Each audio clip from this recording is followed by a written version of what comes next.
Hello everyone, welcome back to our channel. నిన్న 18th July 2024 రోజున సుప్రీంకోర్టులో నీట్ యూజీ 2024 ఇష్యూ మీద హీరింగ్ జరిగింది కదా.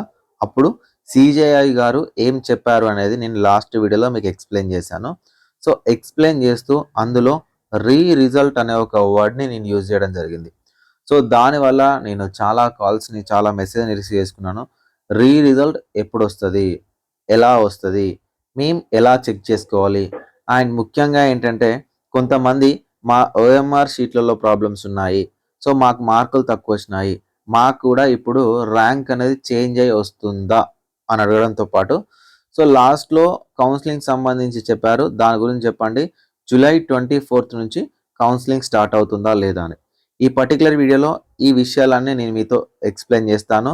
సో ఈ వీడియో చేయడానికి గల మెయిన్ రీజన్ ఏంటనేది కూడా ఎక్స్ప్లెయిన్ చేస్తాను. వీడియోని ఎక్కడా స్కిప్ చేయకుండా చివరి దాకా చూడండి. ఖచ్చితంగా లైక్ చేయండి. మీరు ఇచ్చే చిన్న లైక్ మాకు చాలా ఎంకరేజింగ్గా, మోటివేటింగ్గా ఉంటుంది. సో మీరు లైక్ చేస్తేనే నా వీడియోస్ మీకు నచ్చుతున్నాయా లేదా అర్థమవుతుంది. వీలైతే మీ వాట్సాప్ గ్రూప్లలో కానీ, మీ ఫ్రెండ్స్కి కానీ ఈ వీడియోని షేర్ చేయండి. డిస్క్రిప్షన్లో Telegram channel, Telegram group and WhatsApp channel ఉంటుంది. సో ఇన్స్టాగ్రామ్ లింక్ కూడా ఉంటుంది. మీకు ఏమైనా డౌట్ ఉంటే అక్కడ కూడా నాకు మెసేజ్ చేయొచ్చు. ఛానల్ని సబ్స్క్రైబ్ చేసుకొని పెట్టుకుంటే నేను ఏ వీడియో పెట్టినా కూడా మీకు నోటిఫికేషన్ వస్తుంది నేను వీడియో చేయగానే. సో దట్ మీరు ఏ అప్డేట్ని కూడా మిస్ అవ్వకుండా చూడొచ్చు. ఓకేనా? ఎవరైనా నాతో పర్సనల్గా మాట్లాడాలి, మెంటర్షిప్లో జాయిన్ అవ్వాలంటే కింద స్క్రోల్ అవుతున్న నెంబర్ 7893947228 అనే నెంబర్కి వాట్సాప్లో కాంటాక్ట్ అవ్వండి. సో ఫ్రెండ్స్, ఇక విషయానికి వస్తే నేను లాస్ట్ వీడియోలో రిజల్ట్ అనే వర్డ్ని యూజ్ చేశానంట. సారీ, ఓకేనా? రిజల్ట్ అనే వర్డ్ ఎక్కడా లేదు అండ్ సిజిఐ గారు కూడా చెప్పలేదు.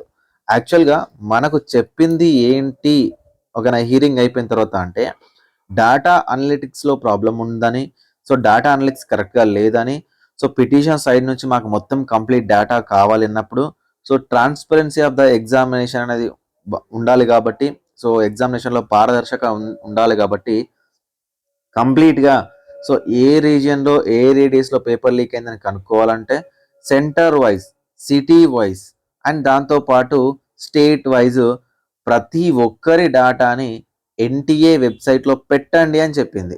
ఓకేనా? ఇక్కడ రిజల్ట్ అంటే ప్రతి ఒక్కరికి మళ్ళీ రిజల్ట్ ఇవ్వడం కాదు, ప్రతి ఒక్కరు చెక్ చేసుకోవడం కాదు. ఓకేనా? సో ఏం చేసిందంటే కంప్లీట్ డేటాని మనం చాలా రోజుల నుంచి ఫైట్ చేసాం. మీకు గుర్తుందా? డేటా ఇస్తే మొత్తం డేటా ఇవ్వాలి. సో డేటా మొత్తం ఇస్తే మనం అనలైజ్ చేయొచ్చు ఎక్కడి వరకు, ఎక్కడ ఇన్ఫ్లేషన్ రేట్ ఎక్కువ ఉంది అండ్ సెంటర్ వైజ్ ఎక్కడ ఉంది. మనం సైన్ ద పిటిషన్ అనే క్యాంపెయిన్ కూడా రన్ చేసాం. సో అది కూడా సో మేబీ డేటా కోసమే రన్ చేసాం అనమాట. సో ఆ డేటా కావాలి కాబట్టి డేటా అనేది తెలిస్తే మనకి ఈజీగా చూసుకోవచ్చు, యాక్సెసిబుల్గా ఉంటుంది అని. కానీ ఇక్కడ ఈ డేటాలో ఒక చిన్న పాయింట్ ఏంటంటే డూప్లికేట్ నెంబర్స్తో ఇవ్వండి, స్టూడెంట్ ప్రైవసీని బయట పెట్టకండి అని చెప్పింది. కానీ స్టూడెంట్ ప్రైవసీని బయట పెట్టకుండా డూప్లికేట్గా ఇస్తే కూడా పెద్ద యూజ్ లేదు. స్టూడెంట్ ప్రైవసీ అంటే రూల్ నెంబర్ ప్రైవసీ ఏం కాదు, పబ్లిక్లోకి వచ్చేస్తుంది. మనకు ఆల్ ఓవర్ ఇండియా వైడ్ మనం చూస్తూనే ఉన్నాం. పేరు ఓకే, పెద్దగా మనకు ప్రైవేట్ ఏం కాదు, ఎందుకంటే ప్రతి ఒక్కరు తెలుస్తుంది కాబట్టి. దాంతోపాటు మార్క్స్, ర్యాంక్, స్టేట్ ఇవన్నీ ఓకే. సో వాళ్ళు ఈ డేటాని వెబ్సైట్లో పెడతారు, అంతేగాని ప్రతి ఒక్కరికి మళ్ళీ రిజల్ట్ ఇవ్వడం కానీ, ర్యాంకులు చేంజ్ అవ్వడం కానీ, ఓకేనా, మీ మార్కులు చేంజ్ అవ్వడం కానీ ఇలాంటివి ఏమీ ఉండవు. ఫస్ట్ పాయింట్ గుర్తుపెట్టుకోండి, రిజల్ట్ అని కాదు, రిజల్ట్ యొక్క డేటాని పబ్లిక్లో పెడతారు. సో కాబట్టి మీరు మళ్ళీ చెక్ చేసుకోవాల్సిన అవసరం లేదు. ఒకవేళ డేటా అఫీషియల్గా వస్తే నేనే మీకు ప్రొవైడ్ చేసి పెడతాను. సో ఆ డేటాని మేము ఎలా చెక్ చేసుకోవాలని కూడా అడుగుతున్నారు. ఒకవేళ ఆ డేటాని మనకు మనకు సాటర్డే అంటే రేపు 12 PM వరకు అన్నారు. లేదు, నాకు తెలిసి 5 PM అనుకుంటున్నాను నేను. సో 5 PM వరకు ఒకవేళ డేటాని సబ్మిట్ చేయాల్సి ఉంటుంది. ఈ డేటాని సబ్మిట్ చేస్తే వాళ్ళు డిజిటలైజ్ ఫార్మాట్లో సబ్మిట్ చేస్తారా, లేకపోతే ఓకేనా, లేకపోతే వాళ్ళు PDF ఫార్మాట్లో లేకపోతే మెయిల్స్కి పంపిస్తారా? ఫస్ట్ ఆఫ్ ఆల్ గుర్తుపెట్టుకోండి, డిజిటలైజ్ ఫార్మాట్లో చెప్పాలంటే విజన్ అప్డేట్ అనే యాప్ ఉంది కదా, అప్లికేషన్ ఉంది కదా, సారీ మనకు విజన్ అప్డేట్ అనే వెబ్సైట్ ఉంది కదా. సో మీరు యూజ్ చేస్తున్న వాళ్ళైతే ఒకసారి చూడండి, విజన్ అప్డేట్లో ఎలా యూజ్ చేసామో మేము. ఇయర్ ఉంటుంది, ఓకేనా, యూజీనా పీజీనా ఉంటుంది, అండ్ MBBS లేకపోతే అదర్ బ్రాంచెస్ ఉంటుంది, లేకపోతే ఫ్రమ్ మెరిట్ నుంచి 2 మెరిట్ అని ఉంటుంది. సో వాళ్ళు ఎలా ఇవ్వచ్చు అంటే 2024 centre, city, centre, number of students, వాళ్ళ యొక్క డీటెయిల్స్ ఇలా మనం యాక్సెసిబుల్గా చేసుకునే విధంగా ఇవ్వచ్చు. ఒకవేళ మీరు చెక్ చేసుకోవాలి అసలు రిజల్ట్ ఎలా ఇవ్వడానికి ఛాన్సెస్ ఉందని చెక్ చేసుకోవాలనుకుంటే జోసా కౌన్సిలింగ్ అని మనకు ఐఐటి జేఈ వాళ్ళది ఉంటుంది. ఒకసారి వెళ్ళి ఆ వెబ్సైట్లో డేటాను చూడడానికి ట్రై చేయండి. జోసా కౌన్సిలింగ్ ఆన్లైన్ పోర్టల్ ఉంటుంది. అందులో వాళ్ళు డేటాను ఎలా మెయింటైన్ చేస్తున్నారో ఒకసారి చూడండి. చూస్తే ఆ విధంగా ఎన్టీఏ కూడా సో డేటాని పబ్లిష్ చేయొచ్చు. స్టూడెంట్ యొక్క డేటాని కంప్లీట్గా పబ్లిష్ చేయడానికి అవకాశం ఉంటుంది.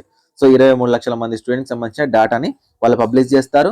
ఒకవేళ వాళ్ళు ఏ రూపంలో పబ్లిష్ చేశారో నేను అప్పుడు అప్డేట్ ఇస్తాను. అంతేగాని నేను వెళ్ళి చెక్ చేస్తాను, నేను వెళ్ళి చెక్ చేస్తాను, ఎలా వస్తుందో చెప్పండి అంటే నా దగ్గర కూడా ఆన్సర్ అనేది లేదు. So third point, July 4th నుంచి కౌన్సిలింగ్ స్టార్ట్ అవుతుందని లాస్ట్లో చెప్పారు. కౌన్సిలింగ్ మీద స్టే ఇవ్వండి అని పిటిషన్ సైడ్ నుంచి అంటే సిజిఐ గారు ఏం మాట్లాడలేదు. సో జూలై 24th నుంచి కౌన్సిలింగ్ జరుగుతుంది అన్నట్టు చిన్నగా మనకు వినిపించింది అంతే. సో జూలై 24th నుంచి కౌన్సిలింగ్ జరగడానికి ఛాన్సెస్ ఉందా అనేది మీకు డౌట్ కదా.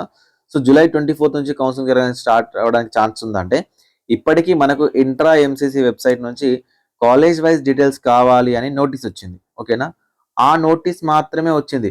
ఆ నోటీస్తో పాటు ఫిజికల్లీ హ్యాండిక్యాప్డ్ వాళ్ళకు సంబంధించిన వెరిఫికేషన్ జరుగుతుందని ఒకవేళ నోటీస్ వచ్చుంటే జూలై 24th నుంచి కౌన్సిలింగ్ జరగడానికి ఛాన్స్ అనేవి ఖచ్చితంగా ఉండేవి.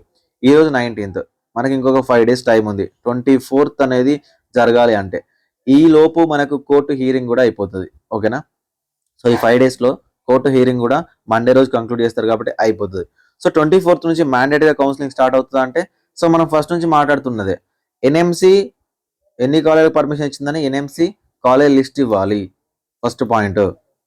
దాంతోపాటు ఫిజికలీ హ్యాండిక్యాప్ వాళ్ళకి సంబంధించిన వెరిఫికేషన్ జరగాలి.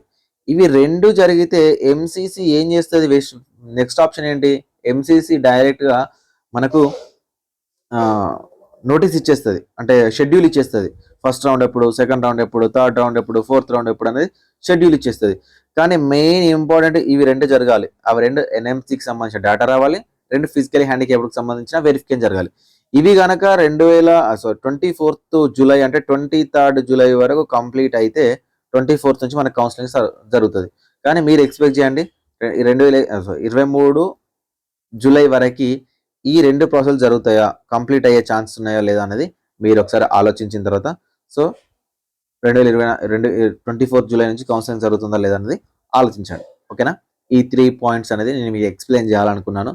సో ముఖ్యంగా నేను ఎందుకు వీడియో చేశానంటే లాస్ట్ వీడియో అనేది కట్ అయిపోయింది.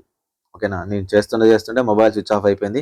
5 hours లైవ్ చేయడం వల్ల మొబైల్ కంప్లీట్గా హీట్ అయిపోయి స్విచ్ ఆఫ్ అయిపోయింది. సో అందులో చెప్పాల్సిన మ్యాటర్స్నే మళ్ళీ మీకు వీడియో చేసి చెప్తా ఉన్నాను. ఓకేనా, రిజల్ట్ అనే వర్డ్ నేను వాడి ఉంటే సారీ, రిజల్ట్ అనే వర్డ్ కాదు, రిజల్ట్ యొక్క డేటాని పబ్లిష్ చేస్తారు. సో చాలా వరకు కాల్స్ వచ్చినాయి, చాలా వరకు మెసేజ్ వచ్చినాయి, రిజల్ట్ అంటే ఎలా చెక్ చేసుకోవాలి, ఎలా వస్తుందని. So sorry. ఒకవేళ మీకు ఇంకేమైనా అప్డేట్ కావాలి, మీకు ఏమైనా డౌట్స్ ఉన్నాయంటే సో ఛానల్లో ఉన్న టెలిగ్రామ్ ఛానల్ని మీరు కాంటాక్ట్ అవ్వచ్చు, లేదా నా నెంబర్ని కాంటాక్ట్ అవ్వచ్చు, ఇన్స్టాగ్రామ్లో కూడా కాంటాక్ట్ అవ్వచ్చు. సో మీకు ఏం అప్డేట్ ఉన్నా అండ్ నీట్ కంప్లీట్ అయ్యేంత వరకు కూడా ఓకేనా, మీరు కాలేజ్లో జాయిన్ అయ్యేంత వరకు కూడా మన ఛానల్ నుంచి అప్డేట్స్ అనేవి ఉంటాయి. రీనీట్ ఛాన్సెస్ అనేవి చాలామంది అడుగుండొచ్చు, అది మండే రోజున మాట్లాడుకుందాం. Thank you so much.